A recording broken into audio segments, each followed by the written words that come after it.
glass of wine shattered on her shoulder, and the room fell silent. No one dared look. No one dared speak, because the one who threw the glass was Vittorio Moretti's fiancée, a man whose name all of Chicago knew, but no one dared mention to his face. But the woman standing in the middle of the room, an ordinary waitress, didn't flinch, didn't apologize, didn't bow her head. She simply turned to Vittorio, looked him straight in the eye, and softly uttered a name that should have died 6 years ago. And that was the moment everything collapsed. Like and comment with the city you're watching to let me know how far my story has progressed. And then we'll follow along to the end. The snow had been falling since 6 in the evening, slow and indifferent, coating the sidewalks of the West Loop in a thin white layer that muffled footsteps and swallowed sound. By 9 o'clock, Randolph Street was nearly empty. Most people who had somewhere warm to be were already there. The ones still outside moved fast, heads down, collars up, not looking at anything they didn't have to. The building at 411 West Randolph had no sign, no number above the door, just a flat panel of brushed steel set flush into a limestone facade, and a small camera mounted at eye level that watched without blinking. If you didn't already know it was there, you wouldn't find it. And if you somehow found it without knowing, the man standing just inside the door, 6'2", shoulders like a refrigerator, wearing a suit that cost more than most people's monthly rent, would make certain you understood that you were in the wrong place.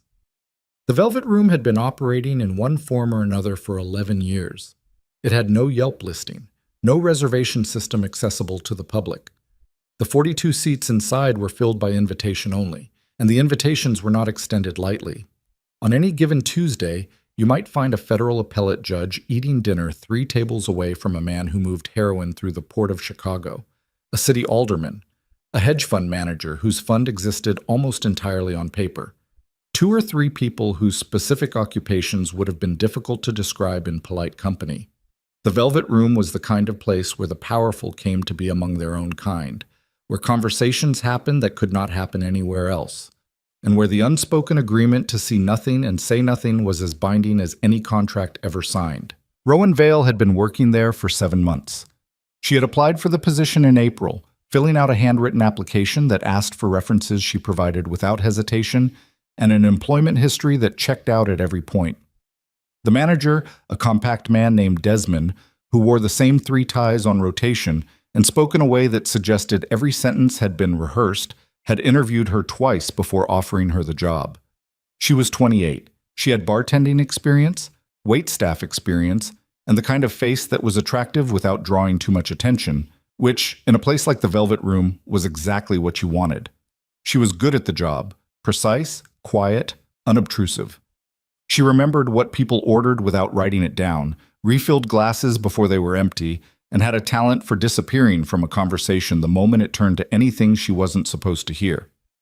The regulars liked her in the way regulars liked good service, passively, as background appreciation. Desmond had mentioned twice that he might bump her to a senior floor position by spring. She did not intend to still be working here by spring. On the night of November 14th, she arrived at 8:15 for her 9 o'clock shift, changed into the floor uniform in the staff room, dark charcoal dress, low heels, hair pulled back tight, and stood in the kitchen doorway for a moment to read the room. Table 12. 4 people. Political crowd, mid-conversation, already on their second bottle. Table 7. 2 men, late 50s, talking in the focused, abbreviated way of people transacting business. One of them kept checking his phone and then setting it face down, which was the kind of nervous habit that usually meant someone was waiting on something they weren't sure would go their way. Table 3. Her table for the evening. Empty now, but a reservation had been placed for 9:30. The name on the reservation was listed simply as M, which was how it was always listed when that particular party came in. Rowan had been waiting for this reservation for 3 weeks. She poured water at table 12, cleared a breadbasket from 5, smiled at the right moments and said the right things, and kept moving. The kitchen hummed. The room held its low, layered murmur of conversation and the soft percussion of glassware and silverware, and the music, always jazz, always something from the 50s or 60s, chosen by Desmond personally, wound through all of it like thread. At 9:22, the front door opened. She didn't look up right away. She was taking an order at table 9 and finished the sentence she was in the middle of before she let her eyes go to the entrance. But she had been watching from the edge of her peripheral vision since she heard the sound of the door, and what she clocked in the first half-second was this. 2 men in front, earpieces, hands loose at their sides, eyes doing the room before the rest of them had fully come through the door. Then a woman, late 20s, in a coat that was probably Italian and heels that were definitely expensive. And then, just behind her, the man himself. Vittorio Moretti was 41 years old and built like someone who had once been in very good shape and had let it soften slightly, not from neglect, but from a kind of settled confidence that no longer required performance. He had his father's jaw and his mother's dark eyes, and a way of entering a room that didn't announce itself. He didn't fill the doorway or pause for effect the way some men with his kind of authority tended to do. He just came through, and then he was there, and after that it seemed as though the room had always had him in it. Rowan had studied photographs. She had read files. She had prepared herself in the careful, methodical way she'd learned from her grandfather for this precise moment. And still, something in her chest pulled tight when she saw him in person, not because of what he was, but because of what he represented. The final proof that the past she'd grown up in the shadow of was real, and that everything she'd been told had happened, and that the 6 years of silence and secrecy and slow grinding preparation might finally be about to mean something. She gave the order to the kitchen and went to table 3. "Good evening," she said. "My name is Rowan. I'll be taking care of you tonight." Vittorio was already seated, looking at the menu with the mild interest of someone who already knew what he was going to order. The woman, Celeste Hartwell, Rowan knew her face, knew her name, knew who her father was, sat across from him and held her menu up like a shield. The 2 men with earpieces had taken positions near the bar. "Water," Celeste said, without looking up. "Of course." Rowan set the menus for the additional settings. The table was laid for 4, but only 2 had arrived, and poured water from the carafe. Vittorio glanced up briefly, looked at her, and then looked back at the menu. Nothing in his expression shifted, but she noticed that he did not look away at exactly the same speed that people usually looked away. A half-beat longer, like a man who had trained himself to register things without appearing to.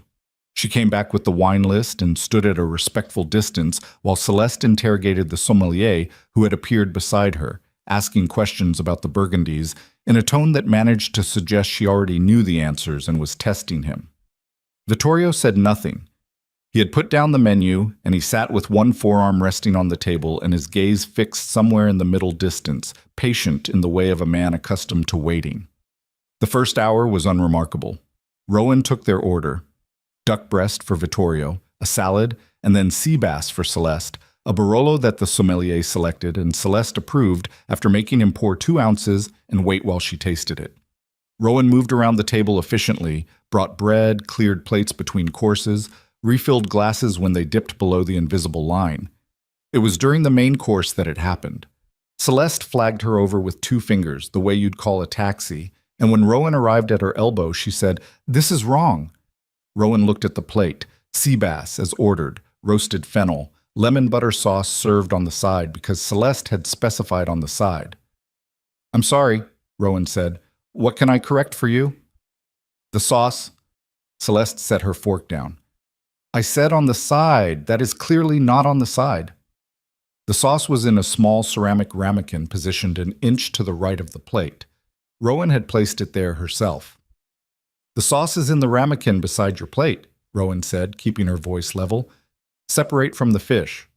Celeste stared at her for a moment, with the particular expression of someone who has been corrected and intends to make the person who corrected them regret it.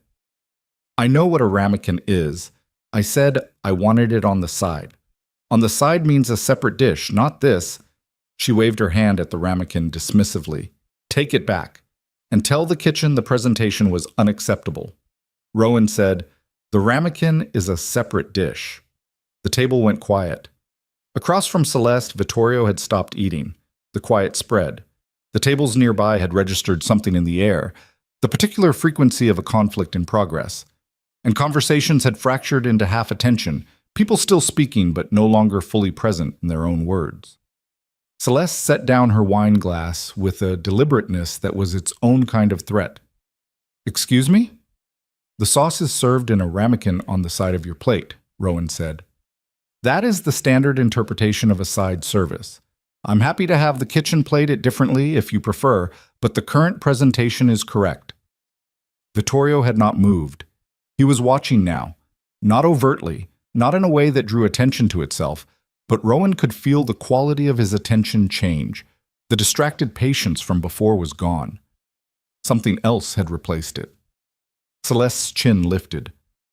"Do you know who I am?" "I know your name," Rowan said. "Would you like me to speak with the kitchen about replating?" The color that came into Celeste's face wasn't the hot flush of someone embarrassed. It was the cold, controlled rage of someone who had never once in her adult life been in a room where she was not deferred to, where her displeasure was not immediately treated as the highest priority in the room. She looked at Rowan the way people sometimes look at objects that have malfunctioned, not with anger, but with a kind of baffled offense that the world had produced something so inconsiderate as to fail on her. "Kneel," she said. The word landed in the room like a dropped weight. Even the jazz seemed to hesitate. Rowan looked at her. "Pardon?" "Kneel down in front of me." Celeste's voice was very calm and very cold. "If you cannot understand basic instructions when they're spoken, perhaps you'll understand them from a lower position." No one at the surrounding tables was pretending to talk anymore. Rowan stood where she was. She did not shift her weight, did not look around the room or at Vittorio or at the men near the bar. She looked at Celeste Hartwell, and her face gave nothing away. Not fear, not indignation, not the reflexive apology that Celeste was clearly expecting. And she said quietly and without heat, "No." The silence that followed was different from the earlier quiet. This was the silence of a room that had stopped breathing. Celeste stood up from her chair. She had the particular slow precision of someone whose fury has found its form. She reached across the table, picked up the half-full wine glass from Vittorio's place setting without looking at him, and threw it, not at Rowan's face, at her shoulder, deliberate, aimed, the way you throw something at an animal you want to drive back. The glass hit the joint of Rowan's shoulder and shattered, and the red wine spread across the shoulder of her charcoal dress in a dark stain, and a piece of the broken stem caught the skin just below her collarbone and left a thin red line that beaded with blood. The room was absolutely still. Rowan did not move. She absorbed the impact. There was no other word for it. The way a wall absorbs something thrown against it. Upright. Unbroken. Her expression had not changed. Her breathing had not changed. She stood there with wine and blood marking the front of her dress, and her hands at her sides and her eyes still on Celeste's face. Desmond had appeared from somewhere near the bar, moving fast and low. Vittorio pushed back his chair and stood up. "Celeste." His voice was quiet, not loud, the kind of quiet that is worse than loud. "We're done with dinner." Celeste looked at him. Something in her face rearranged itself, the cold fury shifting into calculation, reading him, trying to determine how much control she still had. "Vittorio, this woman," I said, "we're done." The two men near the bar had started moving toward the table. Celeste held herself perfectly still for 3 seconds, and then she picked up her clutch from the chair beside her and walked toward the exit without looking at anyone. One of the earpiece men fell in beside her, the other stayed. Desmond reached Rowan and put his hand on her arm and started to steer her toward the kitchen. She let him move her 2 steps and then stopped. Vittorio was still standing at the table. He was looking at her, not with the evaluating, measuring look from before, with something else, something sharper, more uncertain, like a man who has just seen a thing he cannot immediately explain and is deciding whether to be unsettled by it. Rowan looked at him. She had planned to wait. She had planned to let tonight pass without making a move, to bide her time, to find a better moment. That had been the plan, and it was a good plan, and it accounted for the variables, and she had spent weeks shaping it. She let it go. "Mr. Moretti," she said. Desmond's hand tightened on her arm. "Rowan." She spoke past him. Her voice was steady and clear, and not too loud, pitched only for the man across the table. "Gabriel Vale wants to know if you remember him." The room, what was left of it paying attention, could not have parsed what that sentence meant. The name would have been meaningless to everyone in the Velvet Room, except the man it was addressed to, but Vittorio Moretti heard it. She watched it hit him. Watched the stillness that came down over his face like a shutter closing. Not blankness, but the sudden, absolute controlled withdrawal of a man who has just heard something that has reached past every layer of protection he has spent years building and touched something raw and unguarded beneath. His jaw tightened. The muscle in his cheek moved once. He said nothing. He looked at her for a long time, long enough that Desmond had stopped trying to move her, long enough that the remaining security man had clocked the exchange and gone still. Then Vittorio reached into the inside pocket of his jacket, set 4 folded bills on the table without counting them, and walked toward the exit. At the door, he stopped, did not turn around. "Lock up," he said to the security man. And then he was gone. Rowan stood in the middle of the dining room of the Velvet Room with wine drying on her dress and blood drying at her collarbone, and the jazz had come back on. Coltrane, she thought, something from the late 50s. And the remaining guests were slowly, carefully, returning to their own conversations, and Desmond was speaking to her in a low, urgent voice about whether she was hurt and did she need to sit down. "I'm fine," she said. "Rowan, what you just said to him. I know. Do you understand what—" "Yes," she said. "I know exactly what I just did." She didn't sleep that night. She sat in the apartment on Wabash with the lights off and the window cracked 2 inches despite the cold, listening to the sound of the city below, and she thought about her grandfather and the 6 years of careful work and the moment when a glass had shattered against her shoulder and she had felt, not fear, not pain, but a kind of absolute clarity, like a compass finding north. Gabriel Vale had chosen her for this because she was steady, because she did not panic and did not freeze, and did not let the moment override the plan. He had tested her in 100 small ways over the 6 years since she'd come to live with him in Lisbon, and she had passed the test not through some particular hardness, but because she had learned to be patient, because she had learned that the most dangerous thing in any situation was the impulse to act before the ground was solid. She had acted before the ground was solid tonight. She knew that. She had thrown the plan out because a woman had thrown a wine glass at her, and the look on Vittorio Moretti's face across that table had told her that this was the moment, not some carefully chosen future moment, but this exact one, because he'd seen something in her that he hadn't expected, and the window was open, and windows did not stay open. Her phone was on the table in front of her.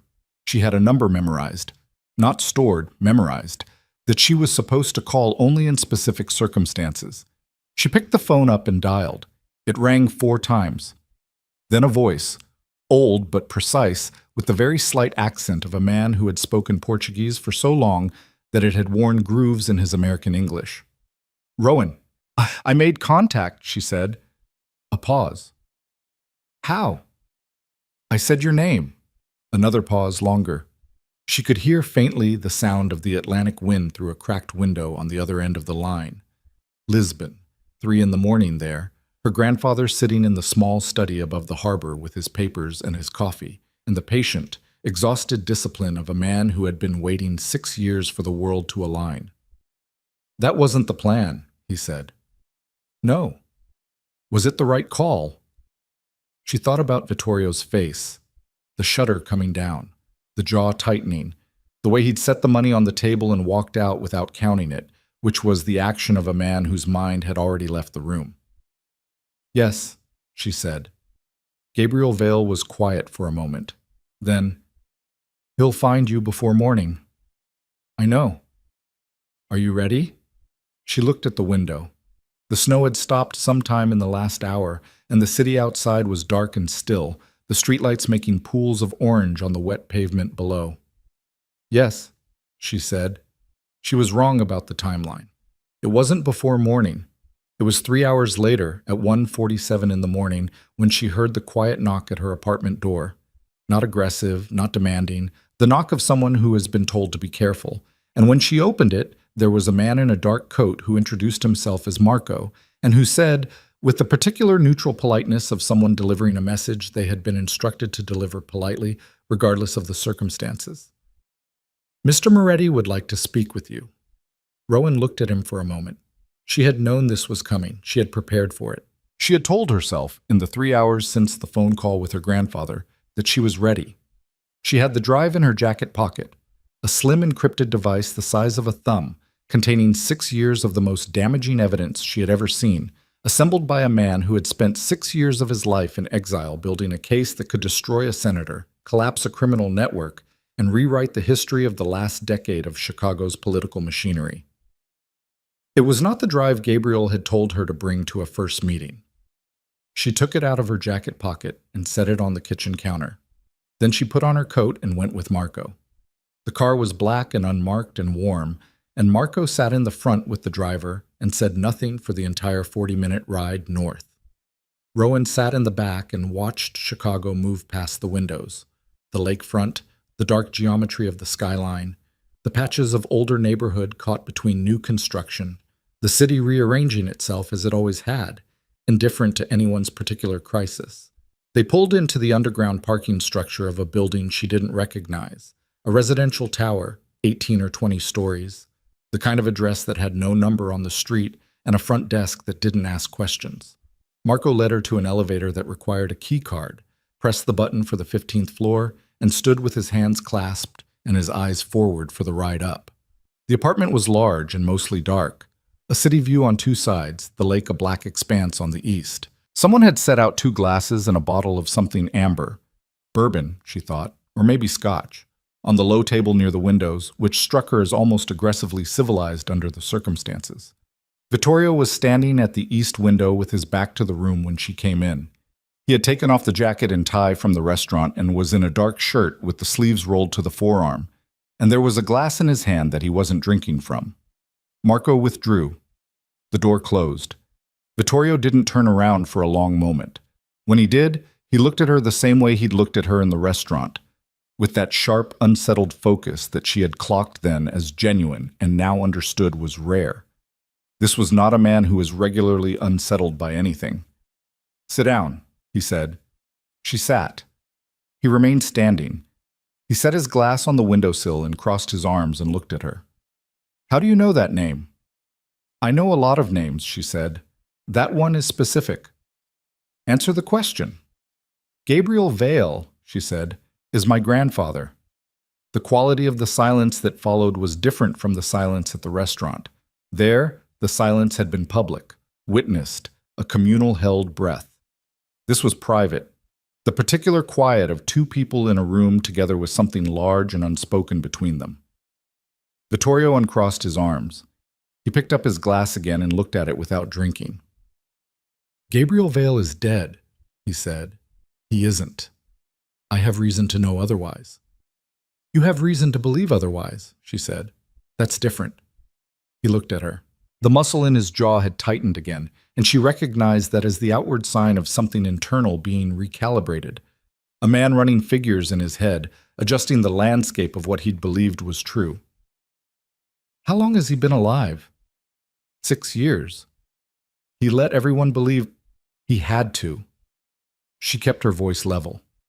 Not adversarial, not placating, just direct. He found something. And when you find something like that, and you don't have proof yet, and the people you found it about are powerful enough to make you disappear without difficulty, staying dead is the only viable option. Vittorio was quiet. "What did he find?" he said finally. Rowan looked at him. She thought about the drive on the kitchen counter of her apartment on Wabash. She thought about Gabriel's voice on the phone 3 hours ago.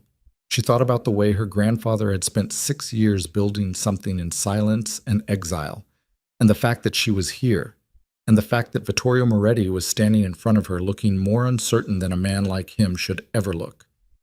"He found everything," she said, "and I can prove it." The city glittered through the glass behind him. He held her gaze and she held his, and neither of them moved. She could feel it, the thing shifting in the room between them. Not trust, not yet. Not anything close to trust, but something cracking open, some sealed thing beginning to give. "Show me," he said. And everything that came after began there, in that dark apartment above the lake, with those 2 words and the quiet weight of everything they committed him to. Phần 1 kết thúc tại đây. Sang phần 2, Rowan trở lại lấy drive, nhưng căn hộ của cô đã bị lục soát. She went back to the apartment on Wabash at 3:15 in the morning, and she knew before she put the key in the lock. The door was closed. The lock was intact. There was no visible sign that anything had been disturbed, but there was a smell. Very faint, something chemical and synthetic beneath the stale coffee and radiator heat smell of the apartment. And the chain lock, which she always hooked when she left, even for 20 minutes, because Gabriel had taught her that the small habits were the ones that kept you alive, was hanging loose against the door frame. She did not go in right away. She stood in the hallway and breathed slowly and listened. Nothing moved inside. No sound. She pushed the door open and stayed in the door frame and looked. The apartment looked undisturbed. That was the first thing, and it was wrong, because people who search a place in a hurry leave traces, a drawer not quite flush, a cushion at a slightly different angle, and people who search a place carefully and leave it looking undisturbed are doing so deliberately, which meant they were not trying to hide that they'd been there. They were trying to let her know they'd been there without showing her exactly what they'd taken or found. The drive was gone from the kitchen counter. She stood very still for a moment, looking at the empty space where she'd set it. Then she went to the bedroom, pulled the loose baseboard from the wall behind the radiator, and checked the secondary cache. The backup drive was still there, smaller, older, containing an earlier layer of Gabriel's files, not the full picture, but enough. She pocketed it, replaced the baseboard, and went back to the kitchen. She turned on the tap and let the water run and stood at the sink and thought. The drive she'd left on the counter had been encrypted with a key that existed only in two places: her memory and a sequence of notations in a ledger in Gabriel's study in Lisbon. Without the key, the drive's contents were inaccessible. Whoever had taken it knew that, or didn't know it, and would find out. Either way, they now knew two things: that she had physical evidence and that she'd been careless enough to leave it visible. She hadn't been careless. She had left it there deliberately because she'd been rattled. Rattled by the restaurant, by Marco's knock at the door, by the 40-minute ride through a city that suddenly felt like it was watching her. And she had made a decision in the moment that had been half instinct and half bad judgment. And Gabriel had spent 6 years teaching her to tell the difference between those two things. And she was not entirely sure, standing at her kitchen sink at 3:30 in the morning, that she'd gotten it right. She turned off the tap and called the number again. Gabriel picked up on the second ring this time, which meant he hadn't gone back to sleep, which meant he'd been sitting by the phone since she'd called an hour and 40 minutes ago. The apartment was searched, she said. A beat. The primary drive? Gone. Encryption? Intact. They can't open it without the sequence. They know it exists, he said.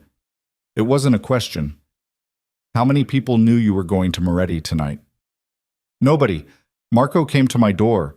Moretti sent him directly. Then it wasn't Moretti who sent someone to your apartment while you were with him. Gabriel's voice was level, the way it always was when he was working through something he didn't like the shape of. Which means there's a third party. She had gotten there already. She said nothing and let him finish. Hartwell, he said. His people, she agreed. They've been tracking me. How long? I don't know. Long enough to know my address, long enough to move in the window when I left with Marco. She looked at the empty counter. They're faster than I thought. Gabriel was quiet for a moment. When he spoke again, the precision in his voice had sharpened into something that was almost but not quite fear. The backup? With me. Good. Rowan. He paused. You need to go back to Moretti. I know. Tonight. I know, Gabriel. Because if Hartwell's people have been watching you, they saw you go in with Marco. They know you made contact, and if they've calculated that Moretti is a threat to them, they'll move on him, she said. I know. I'm going. She left the apartment and didn't look back at it.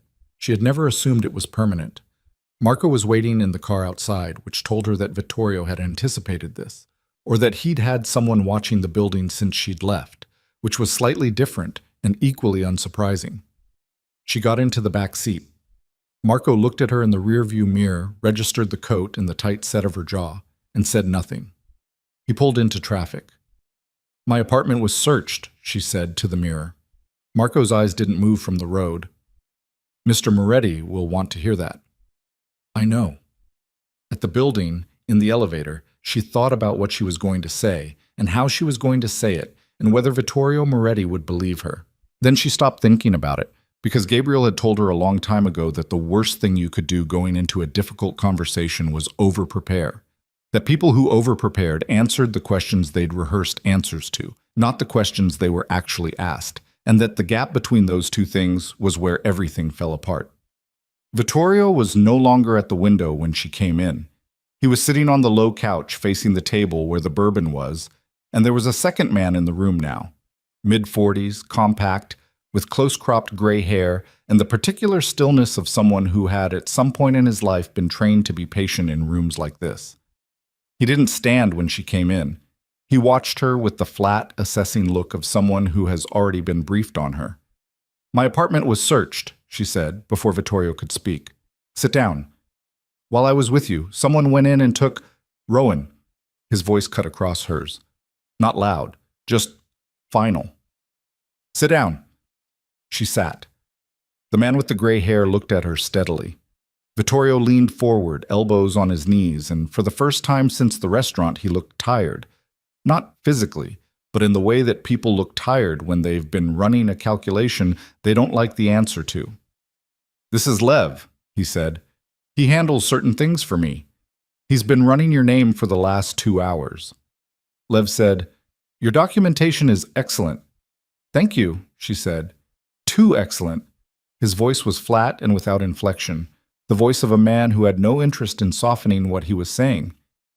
"Your social security history looks clean because it was built clean. The work history checks out because the people who provided references were given the right information. The lease on the Wabash apartment was signed through a management company with no direct ties to you. Someone who knew what they were doing put your cover together." "My grandfather," she said. "Gabriel Vale allegedly died 6 years ago in a boating accident off the coast of—" "I know how he died," she said. "He arranged it." Lev looked at Vittorio. Vittorio looked at her. "The man you're describing," Vittorio said carefully, "was the financial architect of my father's organization for 9 years. He built the accounting structures. He understood the flow of money through the entire operation. When he died—" He stopped, corrected himself. "When we believed he'd died, the organizational structure he'd built was already in place. It had been running for 3 years without active input from him." "Because he'd been preparing to leave it," Rowan said. "He spent the last 2 years before he disappeared building in redundancies that didn't require him. He was creating the conditions for his own exit." "Why?" She looked at him. "Because he found out what Hartwell was doing with it." The name landed differently this time than it had at the restaurant. In the restaurant, it had been part of a calculated move, a name dropped to open a door. Here, in this room, with Lev's flat eyes on her and Vittorio's tired face across the table, it landed with weight. She could see the calculation running behind Vittorio's eyes. Not surprise exactly, but the particular look of a man who has suspected something for a long time and is now being asked to confirm it. "Adrian Hartwell," he said. "Yes." "Senator Hartwell." "Yes." "Celeste's father." "Yes." She held his gaze. "Your future father-in-law." The silence that followed had a texture to it. Lev had gone very still. Vittorio looked at the bourbon glass on the table and did not pick it up. "Tell me what Gabriel found," he said. So she told him. Not everything. The full picture was in the drives, and the drives were what she had instead of a complete verbal account, but enough. She walked him through the architecture of it, how Hartwell had identified the Moretti organization in the last years of Vittorio's father Aldo's tenure as a vehicle. Not a partner. A vehicle. A set of financial channels and cash flow structures that could be run through quietly in ways that were difficult to trace, that allowed Hartwell to move money that he couldn't otherwise account for. Campaign funds that weren't campaign funds. Consultancy fees that were something else entirely. Real estate transactions that went through 3 or 4 holding companies before they reached their actual destination. Hartwell hadn't needed the organization's violence or its distribution networks or any of the things that made it dangerous. He'd needed its financial opacity. And Gabriel, who had built that opacity in the first place, had eventually started noticing the shapes of money that didn't belong.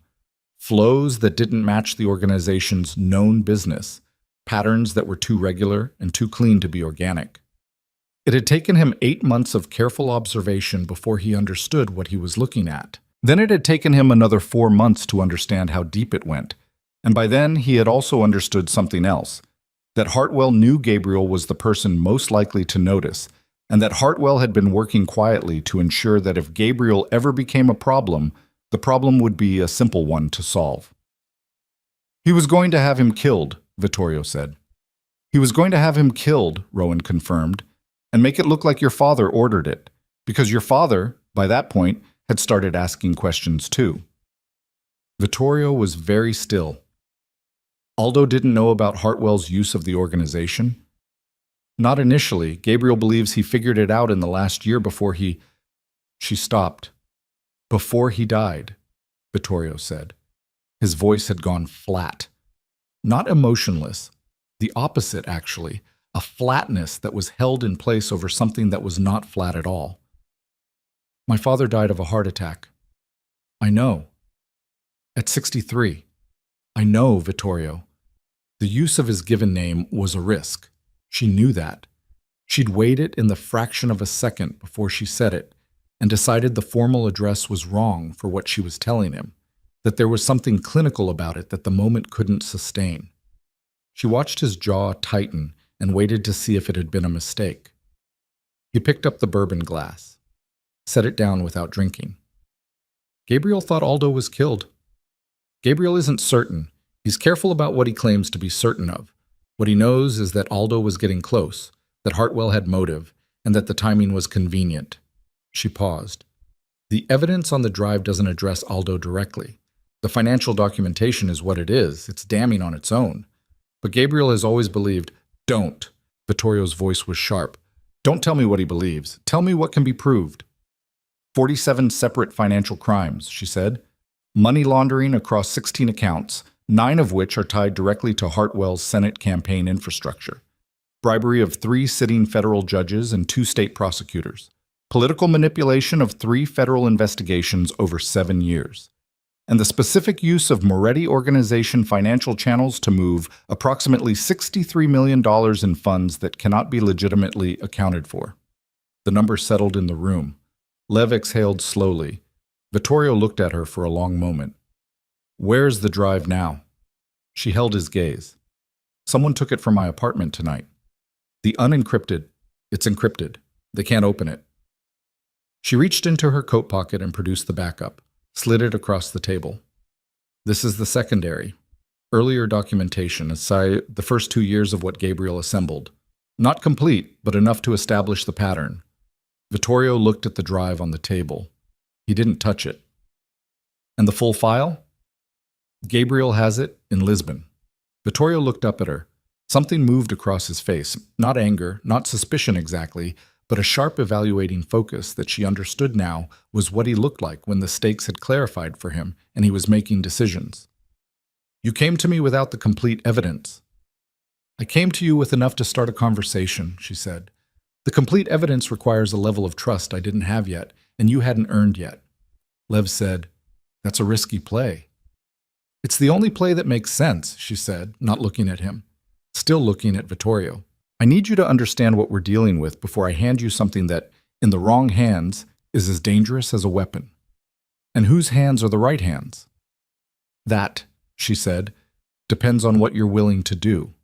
The city was beginning to go pale at the edges. Not light yet, not even close, but the deep black of 2 in the morning had started its slow shift toward the gray that preceded dawn. Vittorio stood up from the couch and went to the east window and stood there looking at the lake. She waited. The waiting was something Gabriel had taught her, and something she'd had to learn the hard way, because her instinct that she'd had since she was a child, and that had not fully been trained out of her even by 6 years of careful preparation, was to fill silence, to explain further, to qualify, to add. Gabriel had spent months breaking her of it. Silence, he'd told her, is information. Let people fill it, and you learn more than you would by talking. Vittorio said, Celeste, what about her? She called me. 20 minutes after you left the restaurant. He was still looking at the lake. She knew the name you said, not Gabriel Vale specifically, but she knew the name meant something. Rowan felt something shift in her chest. Not panic, but a rapid, cold recalibration. What did she say? She told me to be careful. He turned from the window. His face was very even. She said that there are people who want to use old connections against me, that I shouldn't trust anyone who comes to me with information about the past. She was warning you off before you'd even heard what I had to say. Yes. Which means she knew I'd said something that would lead you to look into Hartwell. Or her father warned her the moment it happened, which means Hartwell has surveillance on the Velvet Room, Rowan said. Her voice came out harder than she intended. Or on me specifically, or both. She thought about the empty counter in the apartment on Wabash. He's been watching longer than I thought, long enough to move on my apartment in the window I was away, long enough for Celeste to call you with a prepared response. Vittorio looked at her for a long moment. Then he looked at Lev. Something passed between them that she couldn't fully read. Not a signal exactly, but the kind of compressed communication that existed between two people who had been in difficult rooms together before. Lev said, "The drive she brought, run a trace on the encryption architecture. See if we can determine where it was built." "Gabriel built it," Rowan said. "I know. I want to know where he built it, and when, and whether the architecture matches anything we've seen in the last 6 years." Lev stood. He picked up the backup drive and looked at it once and then put it in his pocket and left the room without looking at her again. Vittorio sat back down. He looked exhausted in a way that had nothing to do with the hour. "My engagement to Celeste was announced 4 months ago," he said. "It was mutual, strategic. Her father and I had a conversation about certain business interests that overlapped." He said it without apparent emotion, reporting a fact. "I did not marry her. I had no plans to marry her. What we had was an alliance," Rowan said. "Yes. And her father used the engagement to ensure your organization remained a vehicle for his financial operations." He looked at her. The look was the answer. "Then you've already known something was wrong," she said. "Maybe not the scale of it, but something." He didn't deny it. "There were patterns I couldn't account for," he said. "Over the last 2 years, flows through certain structures that I hadn't authorized. I assumed—" He stopped. "I made certain assumptions about my own operation that I have since reconsidered." "You assumed your own people were skimming. It's the more common explanation. It's never the right explanation when the pattern is too clean." He was quiet. Then, "Why come to me? If Gabriel has the evidence, if the case can be made, why involve me at all? Go to the federal investigators directly." Rowan looked at him steadily. "Because the federal investigators who would be assigned to this case have already been compromised. 3 of them, directly. The others, the ones who haven't been bribed, operate in a structure where Hartwell has enough political influence to have the investigation buried before it gains traction." She paused. "You have things we don't. People who owe you, leverage in places we can't reach. And you have motive because Hartwell has been using your operation without your consent and you didn't know it. And that is a problem," Vittorio said quietly. "Yes." He looked at her. The room was getting lighter in the way rooms got lighter just before dawn. Not from the sun, which wasn't up yet, but from the sky losing its darkest density. She could see his face more clearly now than she had an hour ago. "My father," he said, "trusted Gabriel Vale more than anyone else in the organization. I know. He said once that Gabriel was the only man he'd ever met who was smarter than the room he was in." Something moved in his face. Something old and complicated and not entirely resolved. "He never said that about anyone else. Not ever." Rowan said nothing. "If Gabriel Vale is alive," Vittorio said, "and if what you're telling me is true." He stopped, looked at the table. "I want to meet him." Before she could answer, Vittorio's phone, on the table beside the bourbon, lit up. He looked at it. His face went very still. She could not see the screen from where she was sitting, but she could see what the message did to him. The way the stillness that descended was different from the controlled stillness she'd been reading all night. This was the stillness of someone who has just seen something they were hoping they wouldn't see. He set the phone down and looked at her. "The message is from Celeste." His voice was entirely flat. It says, "Tell her that Gabriel's location in Lisbon is no longer a secret, and that the next move belongs to her father." The air in the room changed. She felt it on her skin. A cold, total clarity, the kind that came when the last option closed. Hartwell knew where Gabriel was, and the clock that had been running in the background of everything.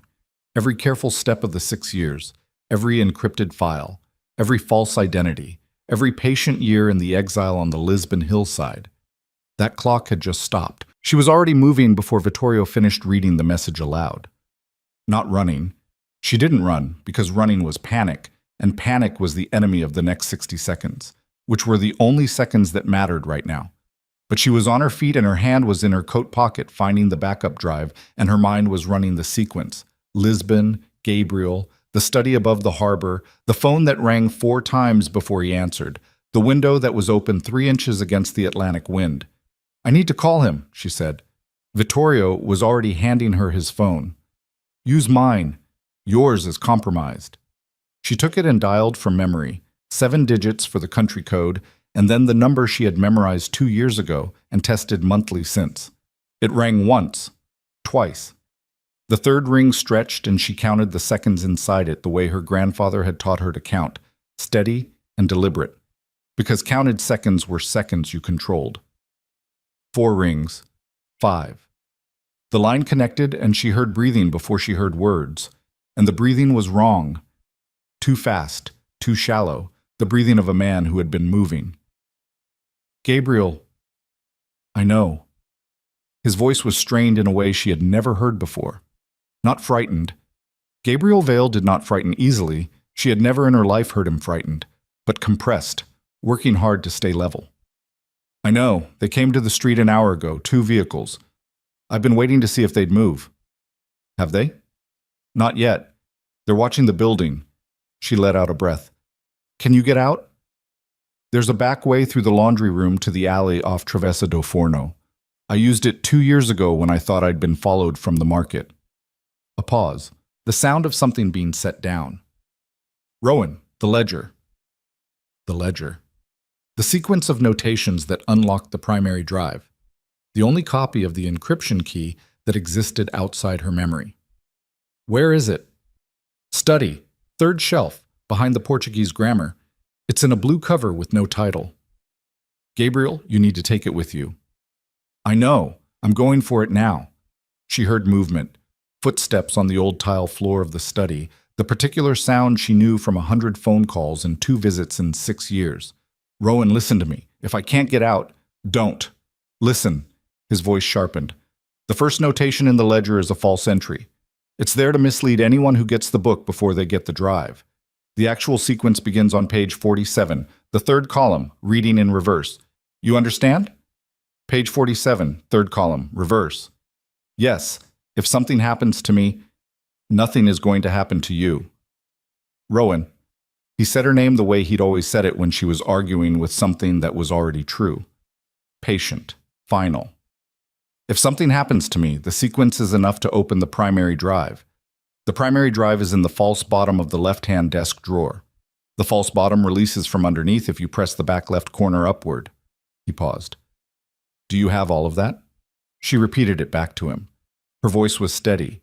She was aware distantly of Vittorio standing 3 feet away, not speaking, listening, his face doing the particular nothing face of a man absorbing information he has not yet begun to process. "Good," Gabriel said. "Now go. Do what needs to be done." "I'll call you back in 30 minutes. 30 minutes, he agreed. The line went dead. She handed the phone back to Vittorio and turned to face him and said, "I need to get to Lisbon." He looked at her for a moment. Then he said, "How long has he been there?" 4 years at that address. Before that, he moved every 6 months. And Hartwell's people found him. Apparently. How? It was the right question, and she didn't have a good answer for it, which was itself information. It meant either there had been a surveillance gap she hadn't accounted for, or something had been compromised from their end, or something had been compromised from his end, and all 3 of those options led to the same place. Someone had talked, or someone had been careless, or there was a thread she hadn't found yet. I don't know, she said. Not yet. Vittorio looked at Lev, who had come back into the room at some point during the phone call and was standing near the door with his coat on. Wheels up in 90 minutes, Vittorio said. Lev said, I'll call the crew. And get someone to the Wabash apartment. Full sweep, every room, every device. He looked at Rowan. Was your phone ever in the apartment? Always. Then they have your call log. Every number you've dialed in the last 7 months. He paused. Including the number in Lisbon. She had known that the moment Lev said it, in the back half of the thought she'd been running since she'd seen the counter without the drive. She had known and not finished the calculation, because finishing it led here, to the place where the 7 months of careful, patient construction had a crack in the foundation, and the crack was the phone she had used without a second number, without a routing protocol, because Gabriel had said the number in Lisbon was clean, and she had believed him, and she had not been wrong to believe him, but she had been wrong to assume that clean was permanent. Yes, she said, I know. Vittorio held her gaze for a moment, and then he nodded once, not with satisfaction, but with the grim efficiency of a man who has identified the problem and is moving past it. Pack what you need. Marco will take you back to the Wabash apartment for 20 minutes and then to the airfield. Bring nothing that's been connected to that phone. She thought of the apartment, the sparse, careful space she had assembled over 7 months. Nothing in it she hadn't chosen deliberately, nothing sentimental except the photograph of her grandfather she kept face down in the drawer of the bedside table because looking at it too often made her miss him in a way that was counterproductive. She'd been trained to travel light. Everything that mattered was either in her head or in the backup drive in her pocket. I don't need 20 minutes, she said. They were in the air by 5:45, climbing east into a sky that was beginning to bleed red at the horizon. Vittorio, Rowan, Lev, and 2 other men she hadn't been introduced to, but who moved with the quiet competence of people who had done this kind of travel before. The plane was small and fast, and had no airline markings. Lev spent the first hour on a satellite phone and the next hour on a laptop. Vittorio sat across from Rowan and said very little, which she understood was his way of processing. Not silence out of distance, but silence as a working condition. Somewhere over the Atlantic, he said, Tell me about him. She looked up from the window. Gabriel? Yes. She thought about how to answer. The factual version was easy. 71 years old, born in New Haven, educated at Wharton, spent 15 years in legitimate financial work before being recruited into the Moretti organization's accounting structure by Vittorio's father, Aldo, 22 years ago. But Vittorio already knew the factual version, or most of it. He's careful, she said. Careful in a way that most people don't sustain. Most people who plan carefully for a while, and then the vigilance slips because vigilance is exhausting. Gabriel has been running at the same level of careful for 6 years without slipping. She paused. It costs him. He doesn't sleep well. He doesn't leave the apartment more than 3 times a week. He reads constantly because reading is the only thing that takes him out of his own head. She looked at the dark water below. He misses my mother. She died when I was 11, and he still talks about her like she just left the room. Vittorio said nothing. Then, Your parents? My mother was his daughter. My father left before I was born.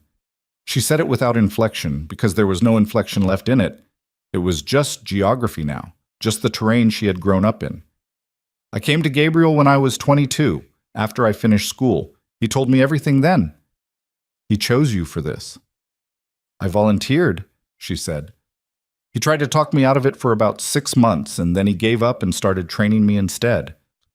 Vittorio looked at her with the evaluating look she was beginning to recognize as his default mode when he was deciding whether to trust something. Why? Because it was the right thing to do. She said it simply. Not in a heroic way, just, it was true that what Hartwell had done was wrong, and it was true that Gabriel had the proof, and it was true that neither of them could do anything with the proof without help from someone on the inside of a system that Gabriel had been locked out of for 6 years, and I was the person who could go in. She paused. And because I wanted to. He looked at her for a moment longer and then looked away, and she saw in his profile something she hadn't expected, a kind of rueful recognition, the look of someone who understands a motivation even though understanding it is inconvenient. They landed outside Lisbon at 11:15 local time, a private airstrip 40 minutes north of the city. A car was waiting. Lev had made calls, and the calls had produced information that he delivered in the car ride south, in the same flat, efficient way he delivered everything, looking at his phone rather than at either of them. Gabriel's building was a 4-story structure on a steep street in the Moraria quarter, unremarkable from the outside, which was why Gabriel had chosen it. The 2 vehicles Lev's contact had observed earlier in the night had moved. Not gone. Moved. Repositioned. Currently, one was 3 blocks north and one was 2 blocks east, which meant they were still watching the building but had pulled back from the immediate perimeter, which meant either they were being patient or they were waiting for something. Waiting for what? Rowan said. Us, Lev said. She felt the cold run through her stomach. They know we're coming. They know you called from Moretti's phone. They know Moretti has the means to get here quickly. He paused. It was likely a calculation. Take the primary drive from your apartment, let you know they have Gabriel's location, and wait to see what you bring them when you run. Vittorio said, They want the ledger. They want whatever they don't have yet, Lev said, which is the encryption key. Without it, the primary drive is useless to them. Rowan said, Gabriel has the ledger.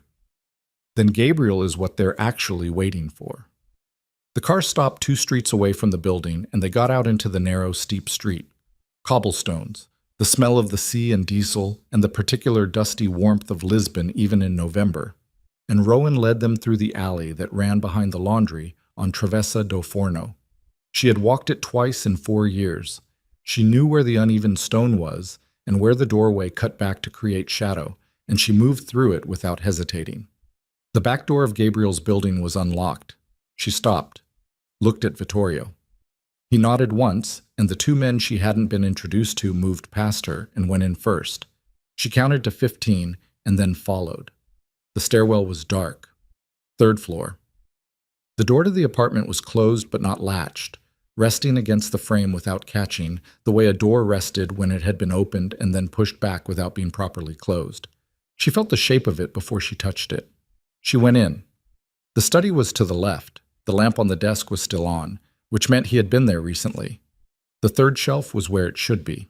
She went to it immediately and ran her fingers along the spines. The Portuguese grammar, thick and well-worn, its spine slightly faded. She reached behind it. Nothing. She moved the grammar out and looked at the shelf. The blue ledger with no title was not there. For a moment she just stood with her hand on the empty space. Then she heard Vittorio behind her, and she turned around and she said, It's gone. His face did not change. Gabriel took it, or someone else took it. If someone else took it, they were in here before us, and Gabriel is... He stopped, made a decision about that sentence, and didn't finish it. She turned back to the shelf and kept looking. The other books were undisturbed, no signs of a fast, panicked search. No books pulled and replaced at wrong angles. If someone had come in and taken the ledger, they had known exactly where it was. They had known exactly where it was. She stood very still with that thought, her hands dropped to her sides. Vittorio. He heard something in her voice. He came to where she was standing and looked at the shelf. Someone told them where it was, she said, or Gabriel moved it before he left. He told me where it was 20 minutes before we got here. She turned to look at him. Her voice had gone very quiet and very flat, because the thing she was working out was the kind of thing you had to be flat to work out, or it would pull you under before you finished the thought. He told me exactly where it was. He said 3rd shelf behind the Portuguese grammar. He said it like he was reading from a list, and now it's not there. Vittorio was looking at her steadily. Who else knew the location, he said. No one. Just Gabriel. Are you certain? She looked at him. The question was a fair one, and she hated it for being fair. Was she certain? She was certain that Gabriel had not told her of anyone else. She was certain that the address in Lisbon had been known only to the 2 of them for 4 years. She was certain that the phone line Gabriel used was a prepaid device changed every 3 months. She was certain of all the things she had built her certainty on, and all of those things were still true, and the ledger was still not there. She went to the desk. The false bottom of the left-hand drawer shut. Gabriel had told her this too, on the phone less than 3 hours ago. She opened the drawer, reached underneath, pressed the back left corner upward. The false bottom released. The primary drive was there. A slim black device, no markings, identical to a dozen others available in any electronics store. She took it out and held it in her palm. They hadn't found it. They had taken the ledger and left the drive, which meant either they hadn't known about the false bottom, or they had known about the ledger and not the drive, or, and this was the thought she didn't want to finish, they didn't need the drive because they already had a way into it. "Rowan," Lev's voice from the door. She turned. His face was doing the careful nothing face. "My contact just sent through something." She waited. "Surveillance footage from the street. North approach. 40 minutes ago." He looked at his phone. "There's an individual leaving the building from the front entrance, carrying a bag." "Gabriel," she said. "Yes." He paused. He got into the vehicle that was parked 3 blocks north. The silence was complete. She heard it. She heard the shape of it. She understood what Lev was telling her and what it meant, and she stood in the study with the primary drive in her hand and her grandfather's lamp still warm on the desk, and she understood, and she could not. For the first time in 6 years, for the first time since the beginning of all of this, she could not find the next step in her head. Vittorio moved into the room and stood beside her. He did not touch her. He looked at her face, and whatever he saw there, he waited because he was a man who had learned that some moments required waiting, and this was one of them. She said, finally, very quietly, "He went with them." Not was taken, not was forced, went. Lev said, "It appears voluntary." She looked down at the drive in her hand, the drive that Gabriel had told her where to find, the ledger that Gabriel had told her where to find, and that was now gone. The sequence on the phone, page 47, third column, reverse, which she had repeated back to him, and which was now the only remaining copy of the encryption key because the ledger was in the hands of the people they had been running from for 6 years. She thought about the phone call, the breathing that had been too fast, the voice that had been compressed and strained. She had read it as fear. She had read it as a man under pressure, a man watching vehicles park on his street and calculating his escape. She had read it as Gabriel being Gabriel, precise even under pressure, giving her the information she needed in the order she would need it. She thought about the sequence he'd given her, page 47, third column, reverse. Given to her clearly, slowly, making sure she had it, making sure she had the key before she arrived at the building where the ledger would be gone. She thought about what that meant, what it would mean if he had known, in that phone call, that the ledger would not be there when she arrived. If he had made sure she had the sequence not because he was being careful, but because he was making sure it survived regardless of what happened to him. The drive in her hand, the key in her memory, and Gabriel Vale in a car heading somewhere she did not know with people who wanted both. Except they didn't have both. They had the ledger and they had Gabriel. But the ledger's key was in her head and the primary drive was in her hand, and without both together the evidence was still incomplete and the case was still not fully closable. And Gabriel had made sure of that. Made sure of it deliberately.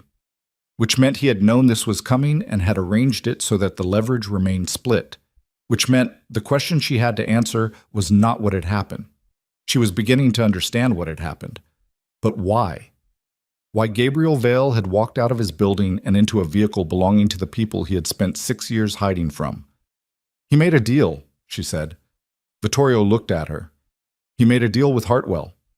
She heard her own voice saying it, and it was steady, which surprised her because inside the steadiness there was something breaking that she could feel very clearly. "He gave them the ledger. He went with them voluntarily, and he made sure before he did that I had the sequence, so that I still had the key, so that the drive is still usable without the ledger." She looked at Vittorio. "He protected the evidence, but he made a deal." "Why?" Vittorio said. She looked at him. Her chest hurt in a way that was not physical. Because Hartwell offered him something he couldn't refuse. She paused. The only thing, in 6 years of exile, in 6 years of a man who had given up everything, who had no money that was his own, and no name that was his own, and no face that was recognized on any street he walked, the only thing that The only thing that Gabriel Vale had left to lose was her. She said it without finishing the sentence, and Vittorio heard what she didn't say, and the room held it between them like something fragile and terrible. Lev was on the phone again, already moving, already doing the thing he did where he converted information into action before the information had fully settled in the room. One of the two men she didn't know had gone to the window and was watching the street below with the flat professional vigilance of someone who has learned to watch without looking like he's watching. Rowan set the primary drive on the desk beside Gabriel's lamp. She looked at it for a moment.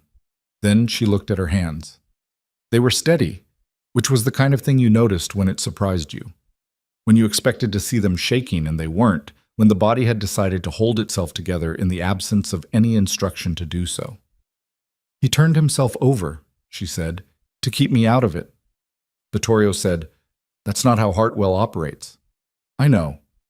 If he has Gabriel, he has a man who knows where the key is and knows where the drive is and knows every detail of 6 years of evidence assembly." She picked the drive back up.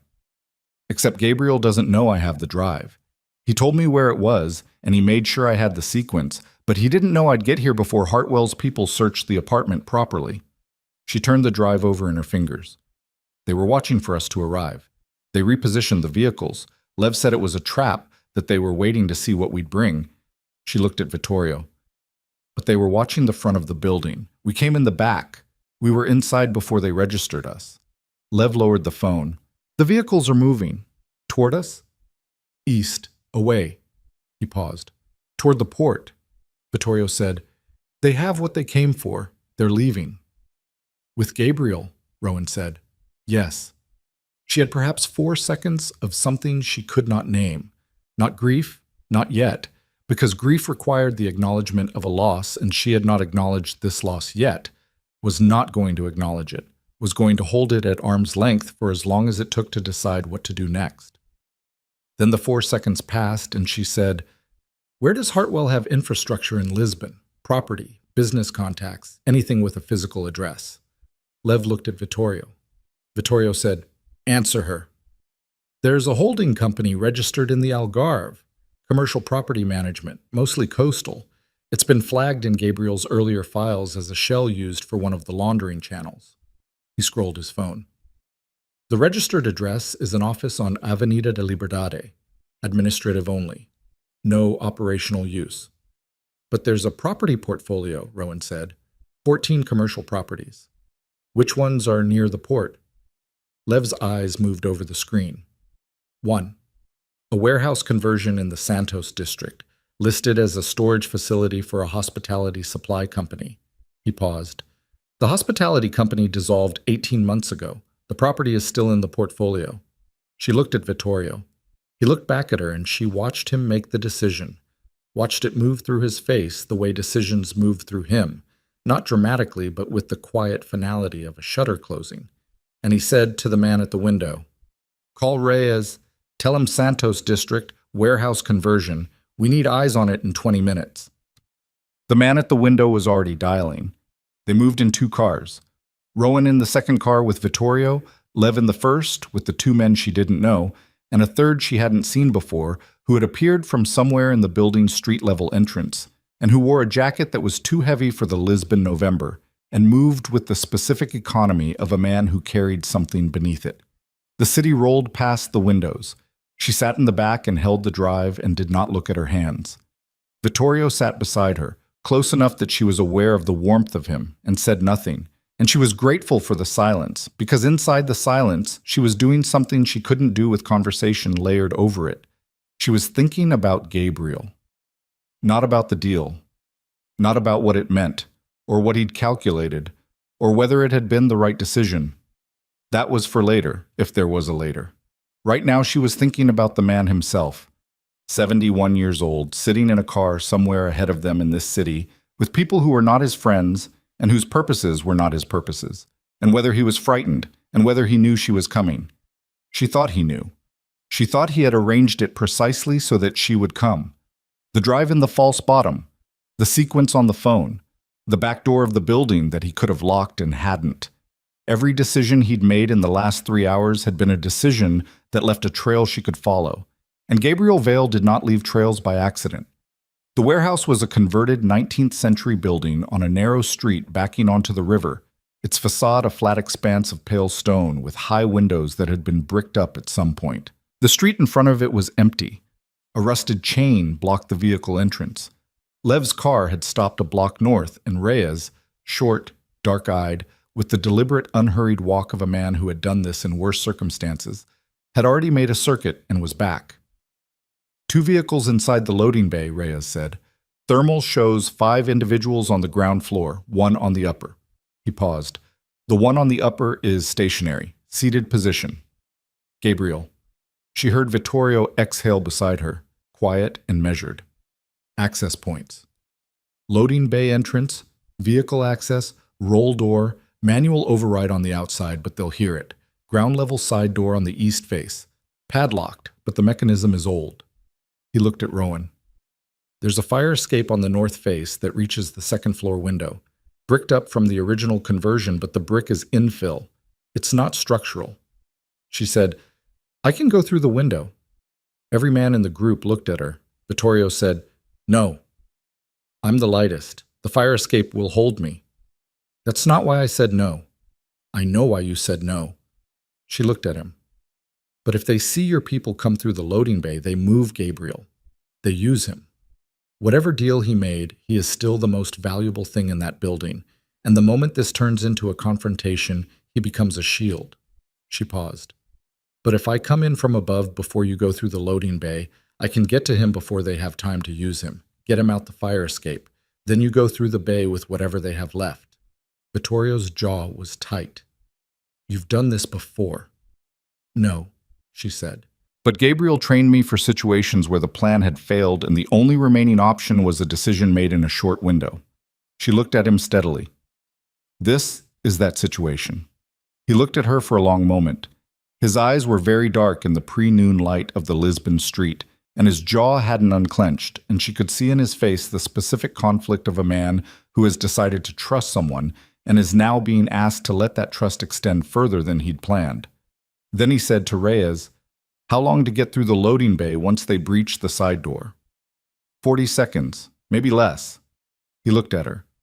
You have 40 seconds from the moment you hear the side door go. I know. Rowan. He said her name with a weight that was different from the way he'd been saying it all night. Not formal, not the name of a source or an asset or a problem he was managing, just her name. Come back out the fire escape. She held his gaze. I'll do my best. The fire escape was iron, old, the paint peeled back to rust in long strips, and it sang under her feet in a frequency she could feel in her back teeth. She went up it slowly, placing each foot with the deliberateness of a person who has made peace with the height and is no longer negotiating with it. 3 flights. The second floor landing extended to within 2 feet of the bricked window, and she could see from the landing that Reyes had been right. The brick was light-colored, modern, not the same age as the stone around it. Infile. She pressed against the wall and looked at her watch. 90 seconds until the breach. She waited. The river was below and to the north, and she could smell it, salt and diesel, and the mineral cold of moving water. And the city was doing the mid-morning thing it did, the sound of traffic and voices compressed by the narrow streets into something that was almost ambient, almost comfortable. And she stood on the iron landing 3 stories above a Lisbon street with her shoulder pressed against 4 inches of infill brick, and she waited. She heard the side door. Not loud. A single sharp report, metal on metal, the sound of a padlock mechanism giving way faster than it wanted to. Then footsteps. Then silence, because Vittorio's people moved quietly. 40 seconds. She hit the brick with her elbow, once, hard, feeling it give more than she'd expected, the mortar already soft with age. And then again, and on the third impact, a section the size of her head came through, and she had her arm in the gap and was pulling at the edges, and the brick came apart faster than it had any right to, and then there was a space she could fit through. She went through it head first. The room on the other side was dark and smelled of old concrete and something chemical, cleaning fluid or paint or something worse. She landed on her hands and knees and came up immediately, not giving herself the second to register the impact. The room was empty. Storage space. A door on the far wall with light under it. She crossed to it and listened. Voices on the other side. 2, maybe 3. Speaking in English, which surprised her because she had expected Portuguese intermediaries. But then this was Hartwell's direct operation, not a subcontracted one, and Hartwell's people were American. She opened the door. The room beyond was large, occupying the full footprint of the warehouse's upper floor. The high bricked windows let in strips of daylight at angles, and in the center of the space, under the best of the light, there was a chair. Gabriel Vale was in it.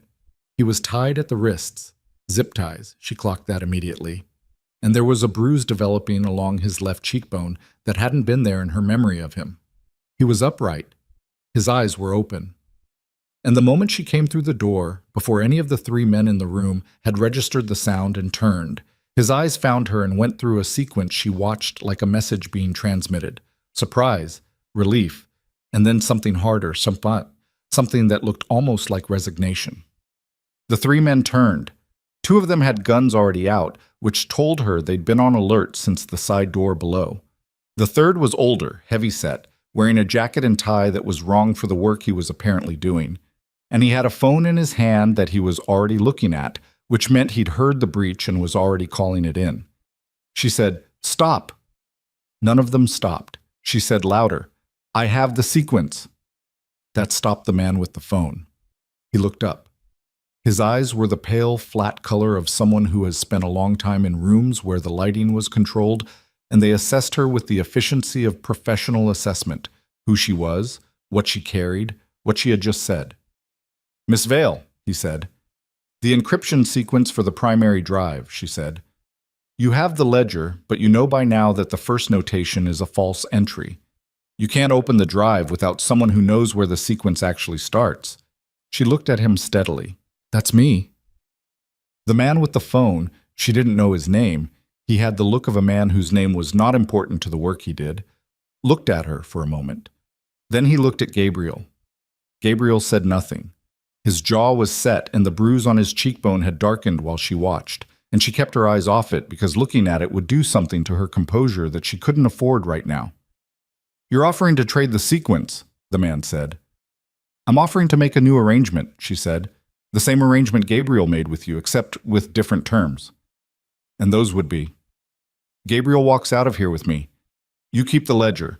I'll give you the sequence and you can open the drive yourselves." She paused. "You'll find that without the corroborating financial analysis that Gabriel assembled separately, the analysis that exists only in his head, the drive's contents are difficult to contextualize. $63 million moved through 16 accounts means very little without someone who can trace the specific routing sequences back to their origins." She looked at Gabriel briefly. "He is the only person who can do that, and he can only do it voluntarily." It was a bluff. Partial. The drive's contents were extensive enough to stand largely on their own, and federal financial analysts could reconstruct most of what Gabriel knew given enough time. But the key phrase was enough time, and Hartwell was running out of it, and this man with the phone knew that as well as she did. Below, something hit the loading bay door. The man's eyes moved to the floor for a fraction of a second, came back to her. His calculation was running, and she could see it running, and she had maybe 10 seconds before it finished. "The sequence," he said. "Gabriel walks first." Another impact from below. The roll door was going. She could hear Vittorio's people moving through the bay, not loudly, but the sound traveled up through the warehouse's bones, and the men with guns had heard it, and one of them had shifted his stance toward the interior stairwell, and the other had moved 3 feet left to cover the doorway she'd come through. The man with the phone held her gaze. "Tell me the sequence first." "That's not how this works," she said.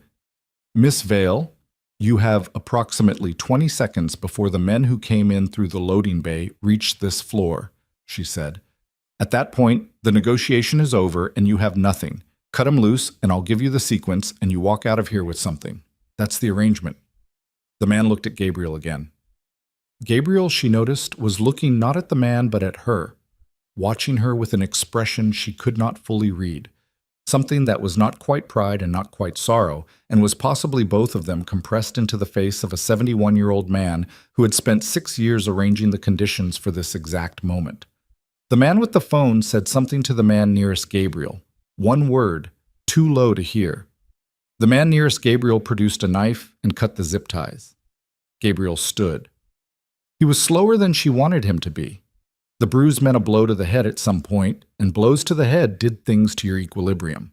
But he was upright, and his eyes were focused, and he moved toward her with the careful deliberateness of a man who has decided not to show how much it's costing him. "The sequence," the man said. She looked at him. She recited it. Page 47, third column, reverse, and the specific characters in the sequence that Gabriel had given her on the phone, the ones that were the actual key beneath the false entry in the ledger. She gave it to him clean and complete, because if she gave him something wrong, he would know, and Gabriel was not yet out of the building, and she was not going to get clever with something this specific. The man with the phone wrote it on his palm with a pen he produced from his jacket pocket. He looked at it. He looked at her. "The drive," he said. "Is not part of this arrangement," she said. His jaw tightened. Below, she heard the stairwell door. She took Gabriel's arm and moved. The bricked window, the gap she'd come through. She pushed Gabriel ahead of her, and he went through it without hesitating, which told her everything she needed to know about how badly he wanted to be out of that room. She heard the man behind her say something sharp, heard one of the gunmen move, and she went through the gap after Gabriel and the iron landing caught her feet, and she grabbed the railing, and they were on the fire escape, and she said, "Down, now move." Gabriel moved. Slower than she wanted, faster than she'd feared. She kept her hand on his arm, and they went down the fire escape with the city noise rising around them and the river smell coming up, and she could hear, from inside the warehouse, the sounds of Vittorio's people hitting the upper floor. They were at street level when the first shot came through the bricked window above them. It hit the iron railing 3 steps up and threw sparks, and the sound of it bounced off the narrow street walls, and Gabriel ducked, and she pulled him into the recess of the building's corner, and they pressed against the stone, and she heard him breathing, ragged, effortful, the breathing of a man working harder than he should have to. "Are you hit?" she said. "No." He was looking at her. His eyes were very clear despite the bruise and the breathing and the 6 years and everything. "Rowan." "Don't," she said. "I was trying to be—" "I know what you were trying to do." She kept her voice flat because she had to keep it flat. "We're going to have that conversation later. Right now, we're moving." She looked around the corner. The street was still clear. The shot from above had not been followed by a second, which meant either they'd been warned off or they were repositioning, and neither of those things gave her more than 30 seconds. She took Gabriel's arm again and they moved. Vittorio's car was at the end of the block. She saw it before she saw him. The black vehicle pulling forward from where it had been parked, Marco at the wheel, the car moving to meet them with the particular unhurried speed of a driver who has been told to move when the target is clear and not before. She half ran, keeping Gabriel's pace, and the car door opened from inside before she reached it, and she pushed Gabriel in first and got in behind him, and Marco had them moving before she pulled the door closed. Vittorio was already in the front seat. He turned to look at them. His eyes went to Gabriel first, assessed the bruise, the breathing, the overall state of a man who had been in a chair for several hours, and then came to Rowan, and the look that passed over his face in that fraction of a second was something she filed away and did not examine yet, because examining it would cost her something she didn't have to spend. "The sequence," she said. "I gave it to them." His jaw tightened. "The drive?" She held it up. He looked at it. Then he looked at her. "You traded the key for him." "The key is also in my head," she said. "I know every character. I gave them what they need to open the drive, but I still have what I need to open it too." She paused. "And they have a ledger that begins with a false entry and a sequence that opens a drive that will take federal analysts 6 months to reconstruct without Gabriel's routing analysis." Vittorio was very still. "You bought us time," he said. "Yes." "How much?" Gabriel said from beside her. And it was the first time he'd spoken since they'd left the warehouse, and his voice was rougher than she was used to hearing it, frayed at the edges in a way that made something in her chest pull. "Enough, if we move correctly." Vittorio turned fully around to look at him. The two men regarded each other, and she watched it happen, the thing she had been building toward for 7 months. The convergence that had seemed 6 hours ago in the warehouse apartment above the lake in Chicago, like it might actually be possible, and that had since collapsed and been rebuilt and collapsed again, and was now, in the back of a car moving through Lisbon at 11:40 in the morning, being reconstituted out of whatever remained. Gabriel Vall looked at Vittorio Moretti and said, "Your father was a good man. He didn't deserve what happened to him." The car was quiet except for the engine and the city outside. Vittorio said, "Did Hartwell kill him?" Gabriel held his gaze. "Yes." The words sat in the car like a stone dropped in still water, and Vittorio turned back to face forward and said nothing, and Marco drove, and Rowan sat between the two men with the drive in her hand and the sequence in her head and her grandfather's bruised face in her peripheral vision, and she felt the moment settle into something solid and irreversible. The point past which there were no more negotiations, no more arrangements, no more careful measured steps. Hartwell had killed Aldo Moretti. Gabriel Vale had just confirmed it in the back of a moving car in Lisbon.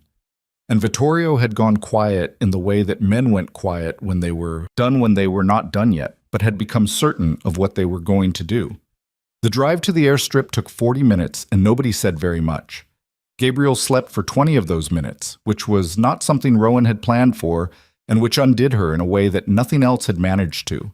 The sight of him, upright in the back seat with his head against the window and his bruised face slack in sleep, looking older than she remembered and smaller, the way people always looked smaller when they weren't performing the effort of being themselves. She had known him as a presence her entire life, large, precise, the kind of man who filled a room with his attention even when he said nothing. And in sleep he was just an old man with a bruise on his face and hands folded in his lap, and she looked at him for a long time and then looked away because looking too long at something like that cost more than she had to spend right now. On the plane, Lev gave Gabriel water and something from a medical kit for the bruising and debriefed him in the quiet, methodical way Lev debriefed everyone. Not hostile, not gentle, simply efficient, extracting what was needed without unnecessary pressure. Gabriel answered in full, without hedging, in the voice of a man who had carried a secret for so long that the relief of releasing it outweighed the discomfort of the telling.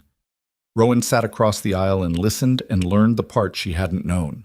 The deal Gabriel had made with Hartwell's intermediaries had been simple and, in its way, honest. He had offered the ledger and his voluntary compliance in exchange for a guarantee that Rowan would not be targeted. Not immunity, not protection. Hartwell's word was worth nothing, and Gabriel knew that. But a delay. A window of operational inattention long enough for her to move. He had known, when he made the call, that she would come to the apartment. He had known she would find the drive. He had known, because he had trained her and knew how she thought, that she would not run, that she would come to the warehouse, that she would trade the sequence rather than leave him there. He had built a trap using himself as the bait, and it had worked. And sitting across the aisle from him at 30,000 feet over the Atlantic, Rowan felt something toward him that she had no clean word for. It was love and fury and a grief that hadn't fully arrived yet, all compressed into the same small space. She did not say anything to him for the first 2 hours of the flight. Then she moved to the seat beside him and sat, and he turned to look at her, and she said, "You should have told me. You would have stopped me." "Yes. That's why I didn't tell you." He looked at her steadily. The bruise had begun to go yellow at the edges, which meant it wasn't as deep as it looked. "Rowan, I have been running from this for 6 years. I have been watching you build what I built, learn what I learned, live the way I made you live. I was not going to let it end with you in that chair. It almost ended with you in it permanently." "Almost," he said, is a significant word. She looked at him for a long moment. Then she said, "He killed Aldo." "Yes." "How?" Gabriel's jaw moved. A cardiologist on Hartwell's payroll. The drug they used presents as natural cardiac event. Aldo had a history of arrhythmia. Hartwell's people knew that. The cardiologist had treated him twice in the year before. He paused. "I didn't have proof of this when I disappeared. I had enough to be afraid and not enough to be believed. The proof came later, pieced together over 2 years, and it's on the primary drive. Vittorio needs to know that. I told him. In the car, he heard it, and he didn't. He shut down. He was processing, Gabriel said. He'll come back from it. She looked across the aisle. Vittorio was in the forward section with Lev, and from where she sat, she could see the back of his head and the set of his shoulders. Tight, contained. The posture of a man holding himself together with the deliberate effort of good structure. She had watched him, in the hours since the car in Lisbon, withdraw into the controlled remove that she now understood was how he worked through things that were too large to work through in company. He had not shut her out. He had shut everything out, equally, impartially, while he rebuilt what he knew into a shape he could operate from. She understood that. She had learned to do it herself. What happens now? Gabriel said. It wasn't a question. We go to Chicago, she said. We use what we have. The sequence is compromised. Hartwell's people have it. Hartwell's people have a sequence that opens a drive they'll need months to reconstruct without your routing analysis. And you're with us. She looked at him. And I have the drive. And Vittorio has people, lawyers, financial analysts, contacts in 3 federal agencies that Hartwell hasn't gotten to yet, because Lev spent the flight from Chicago running a parallel check on which investigators were clean. She paused. We have enough. We have more than enough. It won't be fast. It never was going to be fast. He looked at her. Something in his face relaxed. Not much, just a degree or two, the way a held thing loosens when it finally decides to be put down. You sound like me, he said. I learned from you, she said, for better and worse. He almost smiled. The bruise made it look difficult. Mostly better, I think. She reached over and put her hand over his, on the armrest. He turned his palm up and held it, and they sat like that for a while without talking, 30,000 feet over the ocean, while the plane carried them back toward the city, where everything had started with a shattered wine glass and a name that should have been dead. Chicago received them with the flat gray indifference of a Midwestern November, the lakefront iron-colored and choppy under a low sky that couldn't decide between rain and sleet and had compromised on both. They landed at the private airstrip at 4 in the afternoon, Chicago time, and by 5:30 they were in a building in the South Loop that Lev had arranged. A floor of a commercial office building, anonymous, with secure communications and the kind of conference room that had been set up in the last 3 hours, with the particular efficiency of people who did set up quickly and without questions. The next 6 weeks were the most organized thing Rowan Vale had ever been part of, and the most exhausting. Vittorio's lawyers arrived first, by 3 of them, senior partners in a firm whose name meant nothing publicly, but a great deal in the specific corridors where it needed to mean something. They were followed by a forensic financial analyst, a woman named Chen who was 50, compact, and had a way of looking at numbers that suggested she experienced them as physical objects she could arrange with her hands. She worked with Gabriel for 16 hours on the first day and came out of it looking like she hadn't slept, which she hadn't, and said to Vittorio and Rowan, "This is the most thorough financial evidence package I have ever seen. Whoever assembled it is extraordinary." Gabriel, who had been in the next room drinking his 3rd coffee, heard this and said nothing, but Rowan saw the particular stillness that came over him, the stillness of a man receiving something he had been waiting a long time to hear. The federal contacts Lev had identified, 2 agents in the Financial Crimes Enforcement Network, and a senior DOJ attorney who had been quietly building a case against Hartwell's campaign infrastructure for 18 months without enough to proceed, were approached through channels that took another 10 days to establish and 2 more to trust. The DOJ attorney, a tall, narrow woman named Greer, who wore the same gray blazer in every meeting and listened to things twice before responding, sat with the evidence package for 4 hours and then said, with the specific restraint of someone who deals in understatement professionally, "This will be sufficient." Through all of it, Hartwell moved. He had to know something was in motion. The warehouse in Lisbon had been a failure, Gabriel was not in his custody, the drive had not been recovered. And a man like Hartwell, when he felt the ground shifting, did not stand still. He applied pressure where he could. 2 of Vittorio's less senior business associates received visits from regulatory agencies in the same week. A story appeared in a Chicago political newsletter suggesting that federal investigators were looking at the Moretti organization's financial structures, which was both true and strategically planted to create noise. Celeste called Vittorio twice. He did not answer. The indictments were filed on a Thursday morning in January, 8 weeks after the warehouse in Lisbon. Rowan heard about it from Lev, who called her at 7:15 and said, in his characteristic flat delivery, 47 counts. Sealed this morning, unsealed an hour ago. Hartwell's counsel was notified at 6:45. He paused. It's public. She was in the apartment they'd set up for Gabriel in Lincoln Park, a proper apartment, on a lease, under a name that was legally his after the documents Vittorio's people had prepared, the first legitimate address Gabriel Vale had occupied in 6 years. She was sitting at his kitchen table with coffee, and he was not yet awake. And she sat there for a moment after Lev hung up and looked at the table and the coffee and the thin January light coming through the window, and she felt something she did not immediately recognize because it had been so long and was so quiet. It was not triumph. Triumph was loud and required an audience. This was something smaller and more interior. A door closing on a room she had been living in for years, the specific relief of no longer having to carry the weight of a thing that had not yet happened. She went and knocked on Gabriel's bedroom door. He was awake. She could hear him moving. And she opened the door and looked at him, sitting on the edge of the bed with his reading glasses on and a book in his hand, and she said, "It's done." He looked at her over the glasses. She watched his face do something it had not done in the 6 weeks since Lisbon, the held quality, the 6-year tension that had lived in the muscles of his jaw and the set of his shoulders released. It did not happen dramatically. It was very small. His shoulders dropped perhaps half an inch, his jaw unclenched. He looked, suddenly and simply, like an old man who had put something heavy down. "Good," he said. The weeks that followed had the particular quality of aftermath, the way things felt in the space after a long sustained effort, when the urgency was over and what remained was the reckoning with what the urgency had cost. Hartwell's legal team fought everything, which was expected. 3 of his political allies issued public statements of support, then retracted them when the specifics of the financial evidence became clear.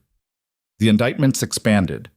47 charges became 61 when the DOJ attorney Greer identified 2 additional laundering channels that Gabriel's files had documented but that the original package had not foregrounded. 2 of the federal judges named in the evidence resigned. The 3rd attempted to have the case reassigned and failed. Celeste Hartwell gave one interview to a sympathetic outlet in which she described her father as a victim of political persecution and herself as a woman whose personal life had been weaponized by people with agendas. The interview was picked up and largely dismantled within 48 hours by journalists who had, by then, access to the financial summaries that the DOJ had released as part of the public record. After that, she stopped giving interviews. Vittorio dismantled the engagement formally through a brief statement issued by his legal team, which said nothing that wasn't necessary and everything that was. Rowan read it and thought about the velvet room and the wine glass, and the 40-minute drive through Chicago in the back of a black car, and all of the distance between that moment and this one, which was measurable in miles and weeks, and also in something that didn't have a unit.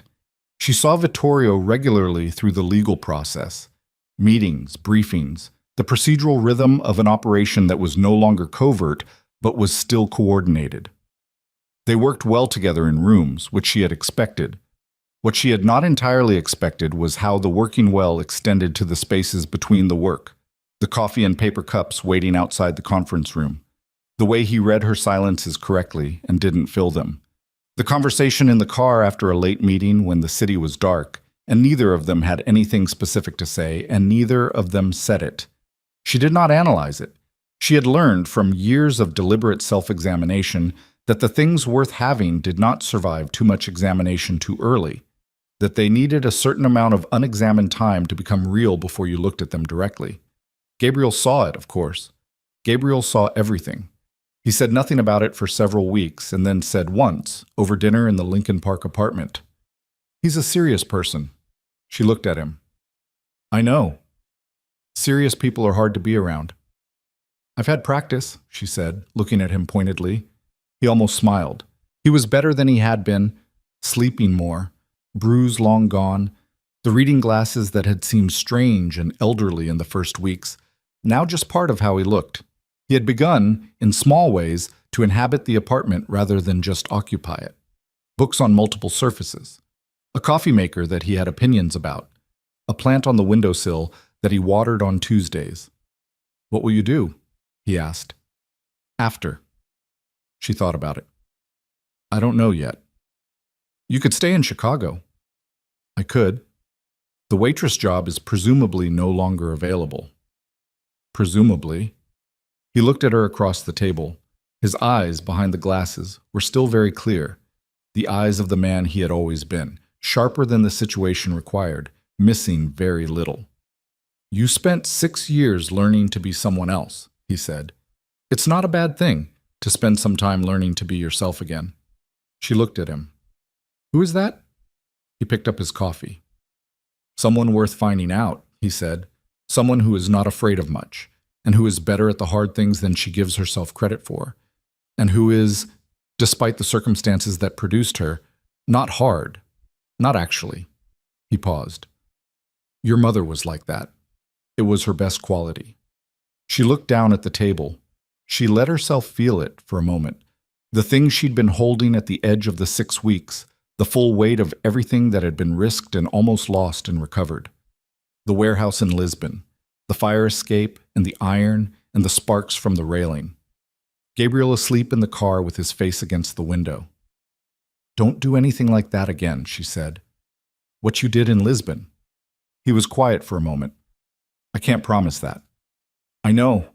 She looked at him. "I'm asking anyway." He held her gaze. Then he said, "I'll try." It was, from Gabriel Vale, the most he could honestly give, and she accepted it because she had learned, over years, to take what was honest over what sounded better. Senator Adrian Hartwell entered a federal courthouse on a gray February morning under the specific kind of cloud that came from the combination of 61 criminal charges and the knowledge that the evidence was airtight and the allies had gone quiet. He did not look at the cameras. He walked with the particular compressed dignity of a man who has spent decades in public life and is now navigating the last part of it in public in a different way than he'd planned. And whatever he felt, he kept it inside, because men like Hartwell had always kept things inside, and that habit did not leave even when everything else did. Rowan was not at the courthouse. She was in a bookstore on Dearborn, a small one, the kind with a creaking floor and books sorted by some system that made sense only to the owner, and she was reading the news on her phone with the particular detachment of someone who has been too close to a thing to feel the way a stranger would feel watching it. The numbers were real. The charges were real. The photograph on her screen of Hartwell in his dark overcoat on the courthouse steps was real. She put the phone in her pocket and went back to the book she'd been looking at, which was a collection of American short stories from the 40s, and she stood in the aisle of the bookstore reading the first page of the first story until the sentences stopped being words she was processing and became a story she was inside, which was the specific marker she used to know that her mind had come back to the present tense. She heard the door of the bookstore open and close. She heard footsteps on the creaking floor. Deliberate, measured, the specific weight of a particular person, and she did not look up from the page until the footsteps stopped beside her. Vittorio looked at the shelf over her shoulder. "Any good?" "I don't know yet. I just started." He reached past her and took a book from the shelf at random, a history of something, she didn't catch the title, and looked at the cover and put it back. "He went in an hour ago," he said. "I know. I saw." "Greer says the plea negotiation is off the table. He's going to fight it." "He would." She turned a page without reading it. "He's a man who has never not fought something." "It'll take 2 years, maybe 3. "I know." He was quiet for a moment. The bookstore settled around them, the particular hush of a room full of books, which was its own kind of quiet, different from other quiets. Outside the window, Dearborn was doing its Tuesday afternoon thing, indifferent and continuous. "My father," Vittorio said. He stopped, started again. "I've been thinking about my father." She waited. "He spent the last year of his life trying to do the right thing, quietly, without telling anyone, because telling someone would have endangered them." He looked at the shelf, not at her.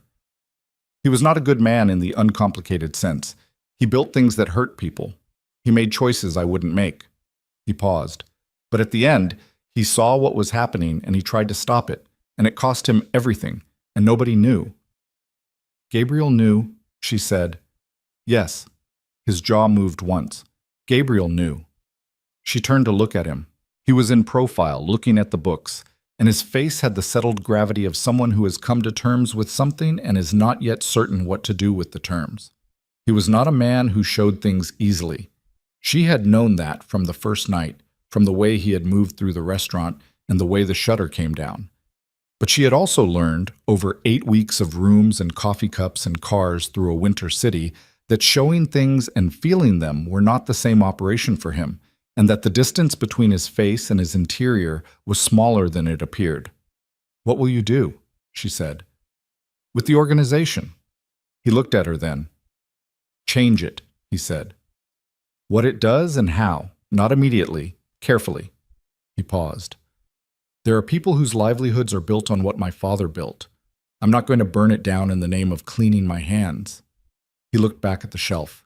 "But there are things it does that it will stop doing, and there are things it could do that it doesn't. That balance shifts." "That's a long project," she said. "Yes. You'll need people who understand financial architecture." He glanced at her. Something in the glance had a quality she recognized now, the half-second of unguarded attention that he allowed himself when he thought something was worth the full weight of his attention. "Gabriel is currently between commitments," he said. "Gabriel," she said carefully, "is 71 and has been running for 6 years and wants to water his plant on Tuesdays. He could consult from a distance. You could ask him." "I intend to." He paused. "I'm asking you first, because if you think it's a bad idea, I'd rather know before I've asked him. And he said yes, and then you're furious with me." She looked at him.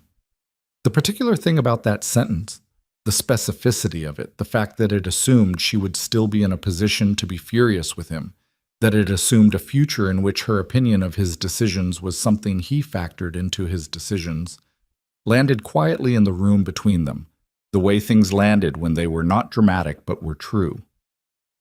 "It's not a bad idea," she said. He nodded. He reached past her and returned the book he'd taken from the shelf. His arm was close enough that she could feel the warmth of it, and he didn't move immediately after the book was back, and she didn't move, and they stood like that in the aisle of the bookstore on Dearborn for a moment that was not long but was not short. Then he said, "There's a room above this bookstore. I looked it up when Lev told me this was where you'd be. The owner rents it." He paused. "He uses it for reading groups, but it's empty on weekday afternoons." She looked at him. "Why are you telling me that?" "Because I thought we could go up there," he said, "and not talk about any of this for a while." She closed the book in her hand, set it on the shelf.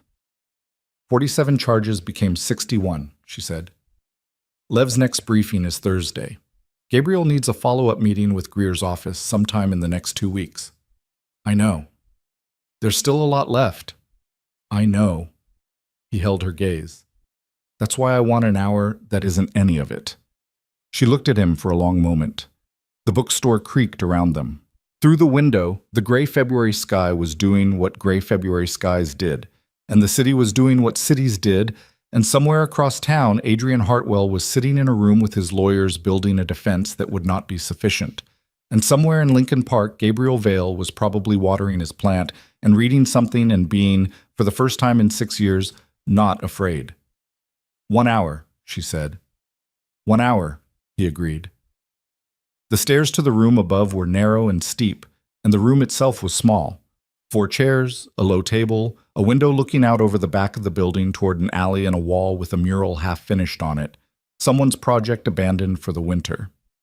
The afternoon light came in flat and pale and without warmth, but with a quality of honesty that late winter light had, the quality of a light that wasn't trying to make anything look better than it was. They sat. Not close, not far. The way 2 people sat when they'd stopped calculating the distance. Outside, the city moved through its Tuesday, indifferent, continuous, unaware of the specific weight of the room above the bookstore, or the 2 people in it, or the months of wreckage and reconstruction that had produced this particular quiet.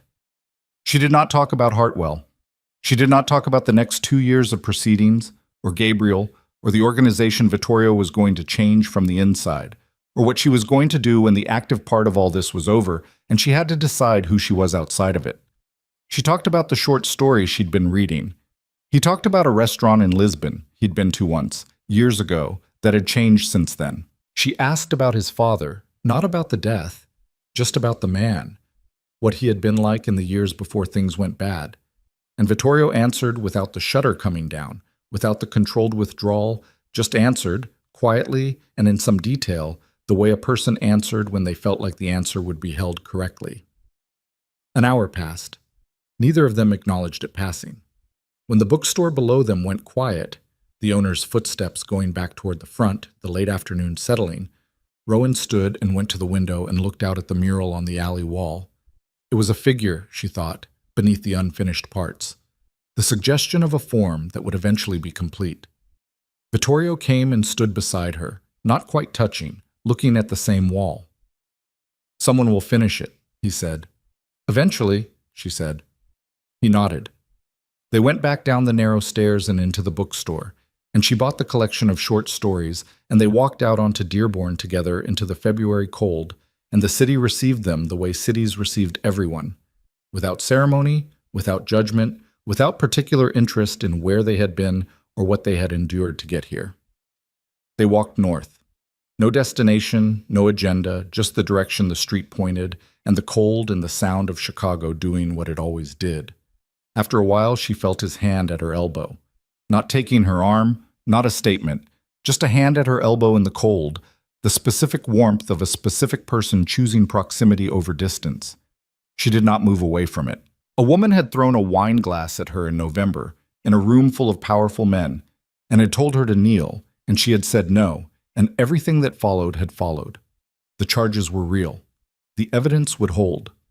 Gabriel was asleep in Lincoln Park on Tuesday afternoons. The dead were accounted for. What remained was not a story with a clean ending. What remained was Chicago in February, and a man whose hand was at her elbow, and a book in her pocket, and the long ongoing work of becoming whoever she was going to be next. She had done harder things. She kept walking.